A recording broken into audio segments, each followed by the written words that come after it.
আজ আমি আলোচনা করব পূর্ব ভাদ্রপদ নক্ষত্র কুম্ভ রাশি 2026 সালের ফেব্রুয়ারি মাস কেমন যাবে সেই বিষয় নিয়ে সংক্ষিপ্ত আকারে আলোচনা হবে। আবারও অভিনন্দন আপনাদের। কুম্ভ রাশির শতভিষা নক্ষত্রকে পার করে অনেক উপরে আছেন আপনারা। এই জন্য দেখে নিই ফেব্রুয়ারি মাস আপনাদের কেমন যেতে পারে। এখানে বিবেচনায় থাকবে আপনাদের মূল নক্ষত্র বৃহস্পতি এবং রাশির অধিপতি শনি। এছাড়াও কুম্ভতে যেহেতু রাহু অবস্থান করছে, এই জন্য রাহুকে বিবেচনায় নিতে হবে। আমরা বৃহস্পতিকে কোথায় দেখতে পাচ্ছি? বৃহস্পতি বসে আছে মিথুনে, নিজের নক্ষত্রে, এবং সেখান থেকে কুম্ভের উপর নবম দৃষ্টি রেখেছে। অন্যদিকে শনি বসে আছে রাশির অধিপতি হিসাবে দ্বিতীয়, অর্থাৎ মিনের ঘরে বসে আছে, মিন রাশিতে। তো মিনেও দেখতে পাচ্ছি শনি নিজের নক্ষত্রে আছে, অর্থাৎ রাশির অধিপতি নিজের নক্ষত্রে, নক্ষত্র অধিপতিও নিজের নক্ষত্রে।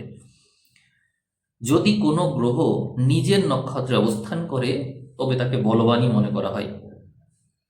তাহলে পরিস্থিতি যেমনই হোক, আপনি কিন্তু বলবান। ফেব্রুয়ারি মাসে আপনার বলবত্তা বজায় থাকবে। ফেব্রুয়ারি মাসের শেষ দিনেও দেখা যায় যে বৃহস্পতি নিজের নক্ষত্রে, আবার শনিও নিজের নক্ষত্রে। তার মানে পুরো ফেব্রুয়ারি মাস রাশিফল নক্ষত্র বল সাপেক্ষে আপনার জন্য ইতিবাচক। এখন কথা হলো, আপনার রাশিতে তো রাহু বসে আছে। রাহু কি করবে? এখানে রাহু নিজের নক্ষত্রে আছে এবং পুরোটা মাস জুড়ে নিজেরই নক্ষত্রে থাকবে। তার মানে রাহুর বলবত্তাও কোনো অংশে কম না। এখন প্রশ্ন হলো, এই রাহু কুম্ভের ঘরে কেমন ফল দেবে? এই জিনিসটা নির্ভর করছে লগ্ন সাপেক্ষে। হিসাব করলে একটা ইতিবাচকতা আমরা পেয়ে যাচ্ছি। এটা নির্ভর করছে লগ্নের উপর। জন্ম সময়ে যদি আপনার লগ্ন সাপেক্ষে রাহু কোনো ইতিবাচক ঘরে থাকে, অথবা এই যে কুম্ভ কোনো ইতিবাচক ঘর হয়, তাহলে আপনি অবশ্যই ভালো ফলই পাবেন। এখানে রাহু শুধু যে একা থাকছে তা না, এখানে 16 তারিখে নতুন গ্রহ প্রবেশ করছে।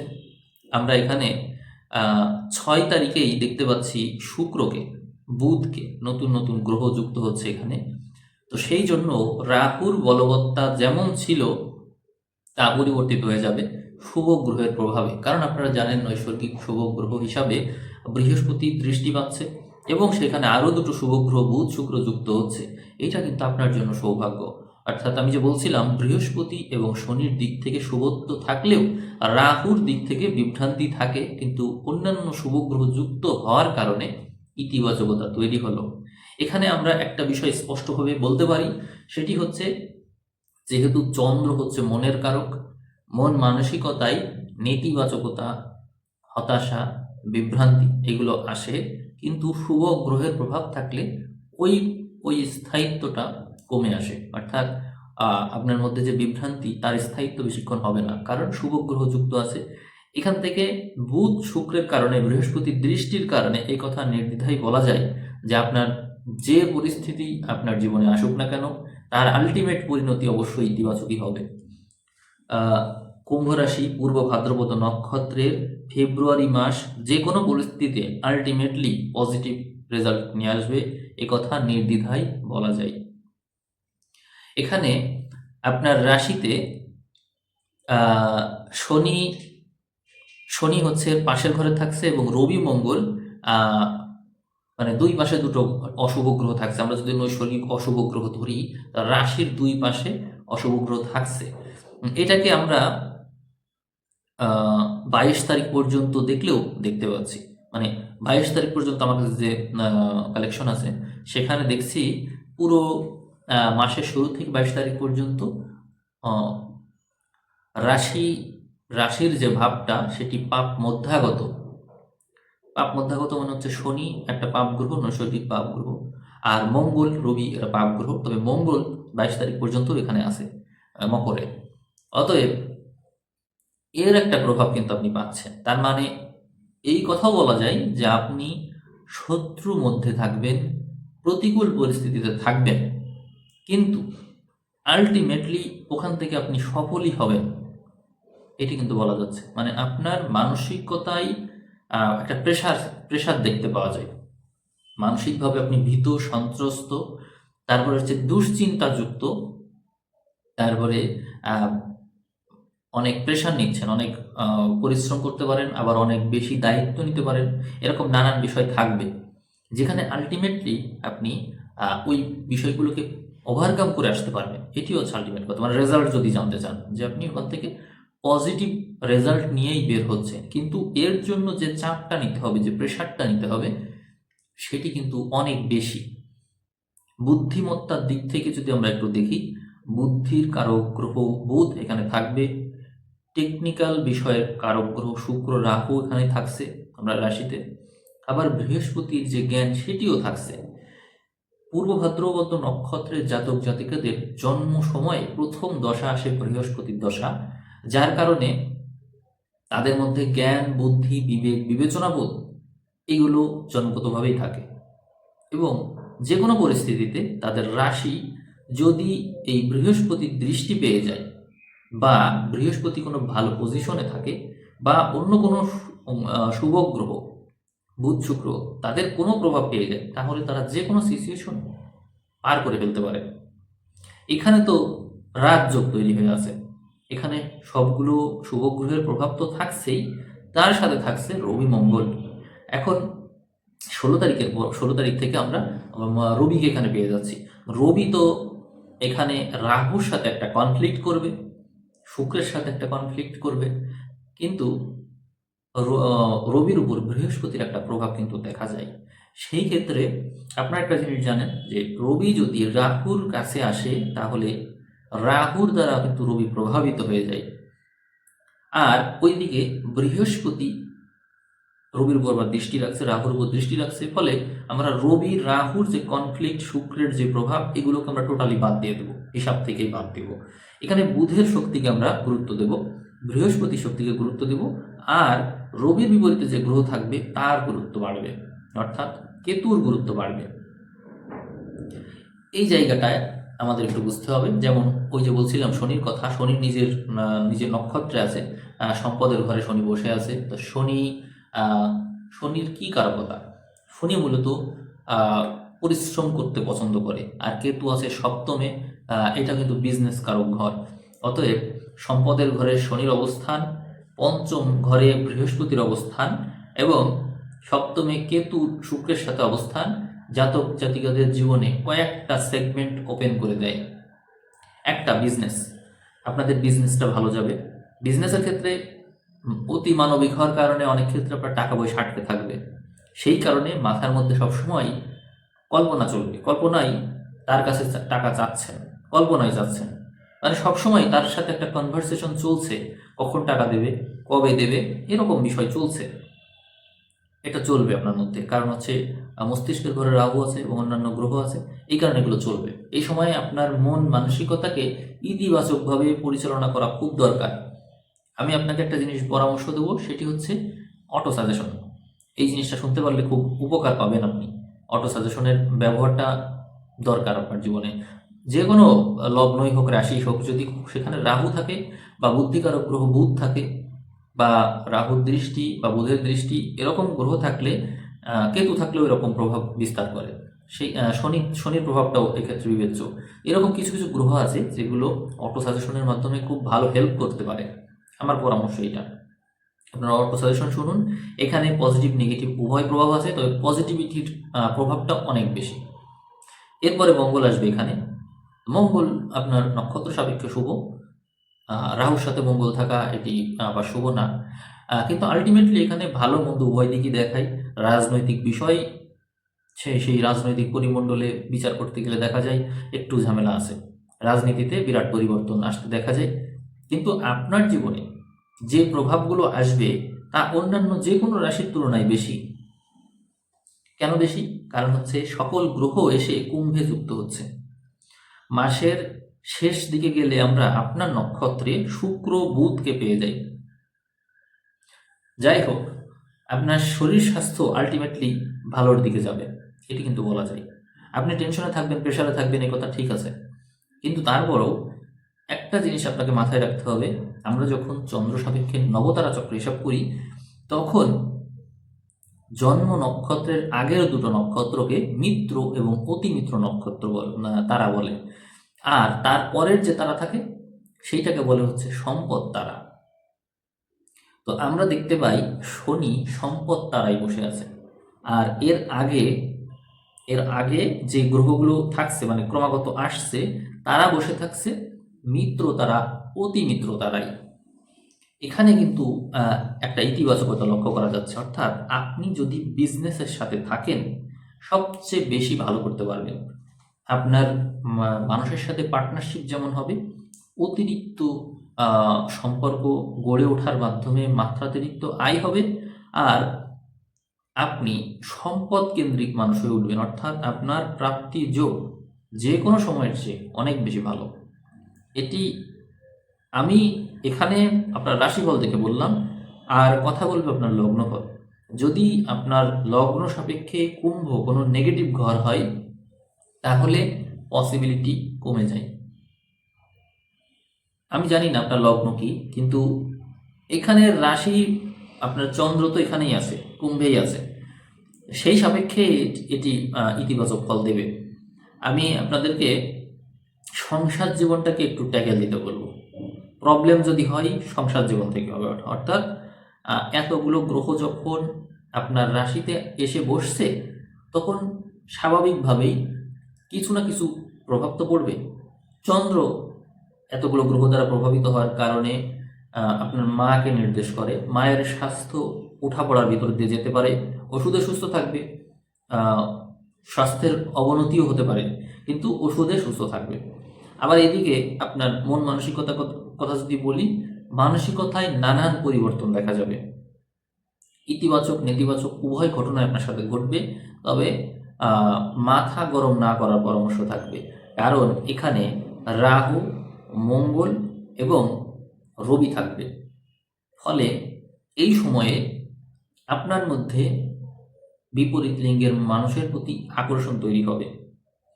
আবারও বলছি, এই সময়টা আপনার জন্য বেশ মানে কি বলা যায়, ঝুঁকিপূর্ণ সময়। অনেকেই আছে যারা প্রত্যক্ষভাবেই লক্ষ্য করবে যে এই সময়ে ধর্ষণের মাত্রা বাড়বে। শুধু এই সময় না, এটা চলছে ডিসেম্বর থেকে এপ্রিল পর্যন্ত সময়। এই মানে শুক্র কোনো জায়গা পাচ্ছে না, যার কারণে বিভিন্ন গ্রহ দ্বারা প্রভাবিত হয়ে শুক্র আসলে ভালো ফল দিতে পারছে না। এই কারণে বিপরীত লিঙ্গের মানুষের সাথে তার সংশ্লিষ্টতা বাড়ছে, এবং এটা বিপরীত গ্রহ, শত্রু গ্রহ দ্বারা পীড়িত থাকার কারণে হেনস্থার শিকার হচ্ছে উচ্ছৃঙ্খল, বিশৃঙ্খল এরকম প্রজাতি বলবো, তাদের মধ্যে এই ধরনের মানে যেগুলো আসলে ভাষায় প্রকাশ করা যায় না, আপনারা তো সবই জানেন, সবই দেখছেন। তো ধর্ষণ এর মাত্রা বাড়ছে, খুন, ধর্ম অবমাননা, এবং মূল কথা হচ্ছে গোড়ামি সংক্রান্ত বিষয়গুলো উঠে আসছে, এবং সেইগুলো নিয়ে প্রথাগত বিষয় নিয়েই যুদ্ধ বিগ্রহ এরকম নানান কিছু ঘটছে। এইগুলো ঘটার মূল কারণ হচ্ছেই শুক্রের সাথে বিপরীতধর্মী গ্রহের অবস্থান। এটি দীর্ঘদিন থাকবে, জানুয়ারি, ফেব্রুয়ারি, মার্চ, এ তো চলবেই। এপ্রিলের দিকে, মার্চ থেকে এপ্রিল যে ট্রানজিশন পিরিয়ড, এই সময়টা খুবই বিপজ্জনক, কারণ ওই সময়ে শুক্র এবং শনি একত্র হবে। শুক্র শনি একত্র হলে তার তো ভয়াবহতা আছে, আমি সামনে ব্যাখ্যা বিশ্লেষণ করব। আসলে এখন আর ওই রাশিফল দিতে ভালো লাগে না, কেন জানি প্রতিদিন রাশিফল দিতে কেন যেন একটু বোরিং লাগে। আজকে ভাবছিলাম রাশিফল দেবো না, তারপরে ভাবলাম যে না দিলে অনেকেই রাশিফল এমনি পাচ্ছে না। ইচ্ছা আছে ধনিষ্ঠা নক্ষত্রের রাশিফল দিতে হবে, এখনো রাশিফল জগতে ধনিষ্ঠা নক্ষত্রেরই প্রবেশ হলো না। যাই হোক, এখানে আর কিছু কথা আপনাদের বলে তারপরে শেষ করব। আপনাদের এই নক্ষত্র সাপেক্ষে আমরা যদি দশম নক্ষত্রে যাই, সেখানে বৃহস্পতি আছে। আপনারা আপনাদের কর্মের ক্ষেত্রে অবশ্যই ভালো ফল পাবেন। যদি কেউ ধৈর্য ধরে শেষে আমার এই কথাটা শুনে থাকেন, তাহলে আপনি এই ভিডিওর সবচেয়ে মূল্যবান কথাটা শুনলেন। আমি আবারও রিপিট করছি, সেটি হলো আপনাদের নক্ষত্র সাপেক্ষে 10 নম্বর নক্ষত্রে যদি আমরা যাই, সেখানে মিথুনের ঘরে পুনর্বসু নক্ষত্র, আপনার কর্ম 6টা নাড়ি আছে, সেই নাড়ি হচ্ছে কর্মনাড়ি। ওই নাড়িতে বৃহস্পতি অবস্থান করছে, যেটি কর্মক্ষেত্রকে বিরাটভাবে প্রভাবিত করবে। আপনি এই বছরের জুন মাস পর্যন্ত, এমনকি জুনেরও বেশ কিছু সময় ধরে অত্যন্ত শুভ ফল পাবেন, অত্যন্ত শুভ ফল। এর অর্থ হলো আপনি কর্মক্ষেত্রে অবশ্যই ভালো করবেন। কুম্ভ রাশির পূর্ব ভাদ্রপদ নক্ষত্রের কর্মক্ষেত্র খুবই শুভ। তার মানে তো আপনার জীবনে আর বিশেষ কোনো প্রবলেম আর থাকার কথা না। আপনার দায়িত্বের ভারটা বেশি, অনেক কিছু ম্যানেজ করতে হবে। হ্যাঁ, নিজেকে সেভাবে প্রস্তুত করবেন, কিন্তু সময় কিন্তু আপনার খারাপ না। তবে হ্যাঁ, একটা জিনিস, প্রেশারের কথা আমি বলবো। এই 16 তারিখে রবি যখন এখানে প্রবেশ করবে এবং 22 তারিখের আশপাশে মঙ্গলও প্রবেশ করবে, আপনার মাথা গরম হবে। 16 তারিখের পর থেকে আগাম একটু জেনে রাখলেন আপনি। মাথা গরম হলে অনেকেই অসুস্থ হয়ে পড়তে পারে, রোগ ব্যাধির প্রবণতা, লাইফ রিস্ক এগুলো কিন্তু থাকবে। তো সেই ক্ষেত্রে যাদের হাই প্রেশার আছে বা স্ট্রোকের পসিবিলিটি আছে বা জ্বর হওয়ার সম্ভাবনাযুক্ত মানুষ আপনি, সেই ক্ষেত্রে একটু সাবধান থাকুন। এই ছাড়া আর বিশেষ প্রবলেম কিন্তু নেই। ও আরেকটা বিষয় বলা হয়নি, সেটি হচ্ছে সংসার জীবন, রিলেশন। সপ্তমপতি রবি, সে এখানে প্রবেশ করবে এবং রাশির অধিপতির সাথে দ্বিতীয় দ্বাদশ সম্পর্ক স্থাপন করবে। ফলে জীবন সঙ্গীর প্রভাব আপনার উপর পড়বে এবং আরেকটা বিষয়ের প্রভাব পড়বে, সেটি হচ্ছে বিজনেসের প্রভাব পড়বে। কারোর সাথে চুক্তিতে থাকলে, কন্ট্রাক্টে থাকলে তার প্রভাবও পড়বে। মোট কথা, আপনি কর্মক্ষেত্রে ভালো করছেন। সংসার জীবনে যদি নিজের কন্ট্রোলটা রাখতে পারেন, দুজনের ভিতরে যদি সমঝোতা থাকে, তাহলে ভালো করবেন। আর সম্পদ যোগটা, প্রাপ্তি যোগটা অত্যন্ত বেশি। দ্বাদশে গ্রহ থাকছে, যার কারণে এই মাসে আপনার ট্যুর দেওয়ার সম্ভাবনা বেশি, ঘোরাঘুরির মাত্রাটা বেশি দেখা যায়। কিন্তু সেটি যদি বিজনেস পারপাসে করেন, খুব বেশি ভালো হয়। আর রাজনৈতিকভাবে নানা রকমের নেতিবাচক ঘটনা ঘটতে আমরা দেখব। আন্দোলন, সংগ্রাম, বোমা নিক্ষেপ, অস্ত্রের প্রয়োগ, এরকম নানান ঘটনা থাকবে। সেগুলোর মধ্য দিয়ে সময় পার করতে হবে। ওই দিক দিয়ে আবার সময় কিন্তু অত বেশি ভালো না।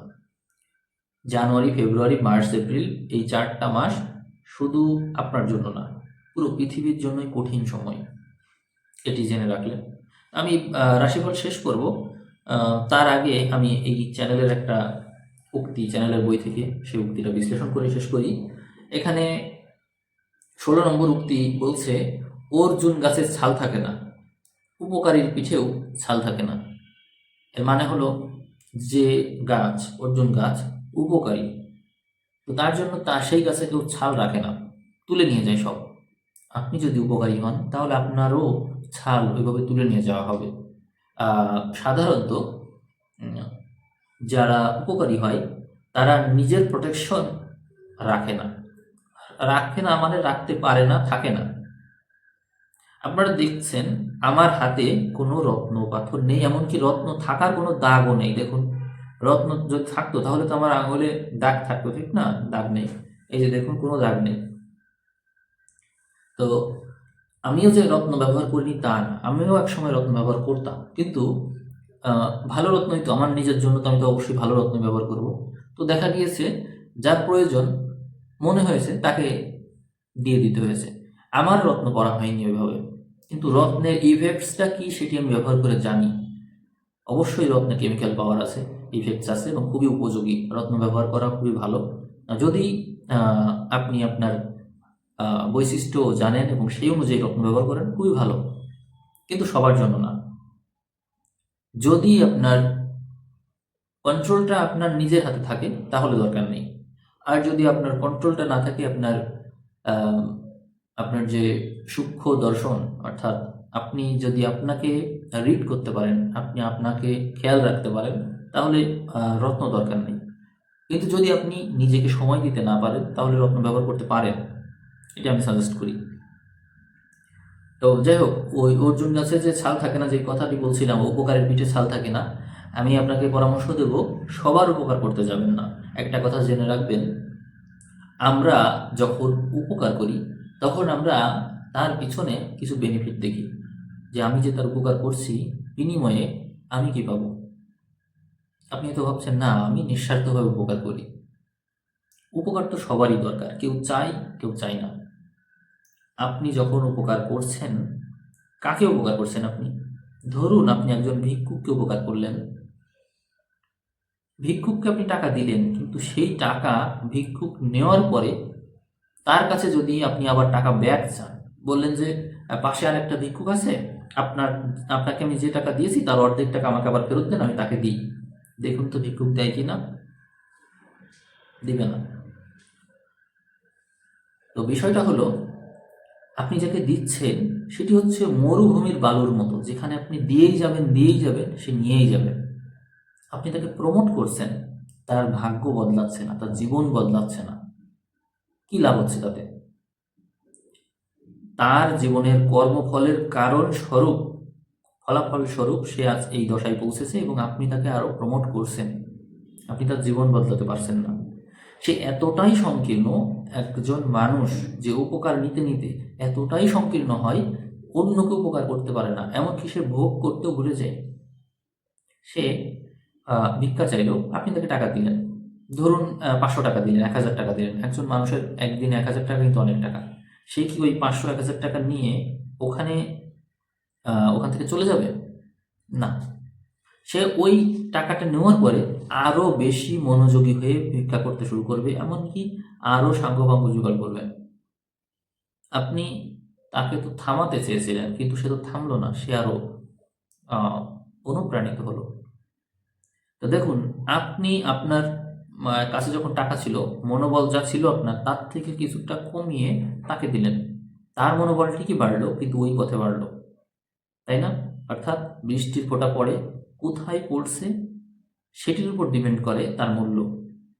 আপনার আপনার উপকার আপনি কাকে করবেন তার উপর নির্ভর করছে যে এর মূল্যায়নটা কত হবে। সবাইকে উপকার করার দরকার নেই। আপনি যে কাউকে উপকার করেন, এটা আপনার দণ্ড এবং এটা আপনার অপরাধ, এটি আমি মনে করি। উপকার করা এক প্রকার অপরাধ। উপকার যদি করতেই চান, উপকার নিজেকে করুন। ভালো যদি বাসতে চান, মানুষকে না, পশু পাখি, গাছপালা, পরিবেশকে ভালোবাসুন। ঐশ্বরিক সত্তা যেগুলো নিরপেক্ষ, তাকে ভালোবাসুন, মানুষকে না। মানুষকে ভালোবাসবেন, আপনাকে দণ্ড পেতেই হবে, এটা একটা অপরাধ। আশা করি আপনি আমার কথার গভীরতা বুঝতে পেরেছেন। এখানে উপকারের পিঠে ছাল থাকে না, কেন থাকবে না? উপকার করলো, তার পিঠে ছাল থাকবে না? তার তো আরো ভালো হবে না? না, হচ্ছে না। এর কারণ হচ্ছে আমরা সবকিছু ভুল জানি। আমরা আমরা উপকার করি, কিন্তু সবসময় ইনভেস্ট করি।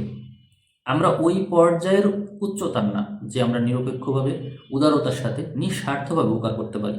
আপনি কি চোখ বন্ধ করে দান করেন?